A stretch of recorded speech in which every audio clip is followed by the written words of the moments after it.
విద్యాబుద్ధులు నేర్పించాల్సిన ఆ ఉపాధ్యాయుల బుద్ధి గడ్డి తినది. ఓ విద్యార్థిని పాలిట కీచుకులుగా మారారు. బాలిక జీవితంతో ఆడుకున్నారు. పవిత్రమైన ఉపాధ్యాయ వృత్తికే కళంకం తెచ్చారు. 10వ తరగతి విద్యార్థిని లోపర్చుకొని ఓ ఉపాధ్యాయుడు పలుమార్లు అత్యాచారానికి పాల్పడితే మరో ఉపాధ్యాయుడు రహస్యంగా వీడియోలు చిత్రీకరించి తన పైశాచికత్వాన్ని చాటుకున్నాడు. సీఎం రేవంత్ రెడ్డి సొంత నియోజకవర్గంలో జరిగిన ఈ దారుణం ఇప్పుడు సంచలనంగా మారింది. ఇదిగో మనం చెప్పుకుంటున్న ఆ కీచక ఉపాధ్యాయుల్లో ఒకరితను. పేరు చండేపల్లి స్వామి. తెలుగు టీచర్. ఉపాధ్యాయ వృత్తికే మచ్చ తెచ్చాడు. తన వద్ద చదువుకుంటున్న విద్యార్థినే చెరబట్టాడు. తప్పు బయటపడ్డంతో తప్పించుకొని పారిపోతున్నాడు. మీడియా ప్రతినిధులు వివరణ అడుగుతూ ఉంటే తప్పించుకొని దొంగలా ఎలా పారిపోతున్నాడో చూడండి. నారాయణపేట జిల్లా మద్దూరు మండలంలోని ఓ ప్రభుత్వ ఉన్నత పాఠశాలలో సభ్య సమాజం తలదించుకునే ఘటన చోటు చేసుకుంది.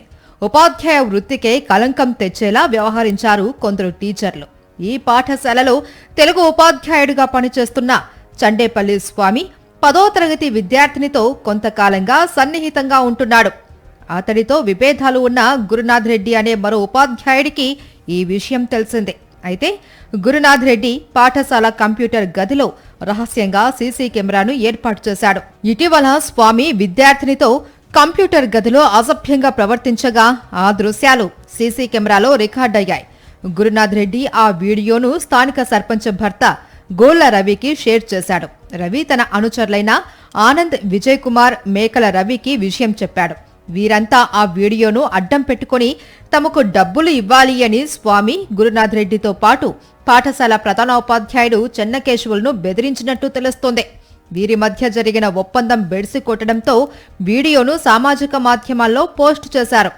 తెలుగు టీచర్ స్వామి దారుణం బయటకొచ్చింది. సోషల్ మీడియాలో వీడియో వైరల్ అయ్యింది. స్కూల్లో ఇంత దారుణం జరుగుతుంటే తన ప్రమేయమేమీ లేదు అని ప్రధాన ఉపాధ్యాయుడు ఎలా సిగ్గు లేకుండా చెప్తున్నాడో చూడండి. సీసీ కెమెరాలు ఎక్కడ మనిషిని కూడా నాకు తెలియదు. సోషల్ సార్ అనే గురునాథ్ రెడ్డి అనేటువంటి వ్యక్తి నా ప్రమేయం లేకుండా ఒక కంప్యూటర్ ల్యాబ్లో, అది స్కూల్ అవర్స్లో కాకుండా అతను వేరే టైంలో అతని దగ్గర కూడా కీస్ ఉంటాయి సార్. గేట్ కీస్ ఉంటుంది, కంప్యూటర్ ల్యాబ్స్ కీస్ కూడా ఉంటాయి. అతను ఒక ఎగ్జామినేషన్ బ్రాంచ్ ఇన్ఛార్జ్ కాబట్టి ఆ బీరువా అనేటువంటి కంప్యూటర్ ల్యాబ్లో ఉంటుంది.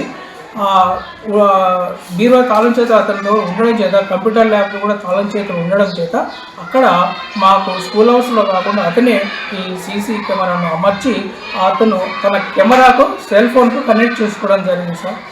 కనెక్ట్ చేసుకొని తర్వాత 10వ తారీఖు రోజు 10th క్లాస్ పిల్లలకు వీడ్కోలు సమావేశం అయిపోయిన తర్వాత ఈ వీడియోస్ను అతని ద్వారానే పబ్లిక్ 10వ తరగతి విద్యార్థులకు రిలీజ్ చేయడం జరిగింది సార్. అతని ద్వారానే అతన్ని వాళ్ళిద్దరి మధ్యన వ్యక్తిగత పక్షాలు ఉండడం చేతనే అతను ప్రత్యేకంగా అమర్చి ఈ విధంగా వైరల్ చేయడం జరిగింది సార్. ఈ విషయంలో నాకు ఎలాంటి బాధ్యత లేదు సార్. అంటే నా ప్రమేయం లేదు సార్. ఈ ఘటనపై విచారణ చేపట్టిన విద్యాశాఖ అధికారులు ఉన్నతాధికారులకు నివేదిక సమర్పించారు. అలాగే డీఎస్పీ లింగయ్య ఆధ్వర్యంలో పోలీసులు విచారణ చేపట్టారు. ప్రధాన నిందితుడు స్వామి ఆ విద్యార్థినిపై పలుమార్లు అత్యాచారానికి పాల్పడినట్లు విచారణలో తేలింది. దీంతో స్వామితో పాటు రహస్యంగా కెమెరా ఏర్పాటు చేసి వీడియో తీసిన గురునాథ్ రెడ్డి, విషయం తెలిసినా నిర్లక్ష్యంగా వ్యవహరించిన ప్రధానోపాధ్యాయుడు చెన్నకేశవులు వీడియోలను షేర్ చేసుకుని డబ్బు డిమాండ్ చేసి రాజీ కుదుర్చేందుకు యత్నించిన గోళ్ల రవి, బి ఆనంద్, విజయ్ కుమార్, మేకల రవిపై పోలీసులు POCSO, SC, ST atrocity, IT కేసులు నమోదు చేశారు. 7గురిని అరెస్టు చేసి రిమాండ్కు తరలించారు. సీసీ కెమెరా, నిందితుల మొబైల్ ఫోన్లను స్వాధీనం చేసుకున్నట్లు నారాయణపేట జిల్లా ఎస్పీ వినీత్ ఓ ప్రకటన విడుదల చేశారు.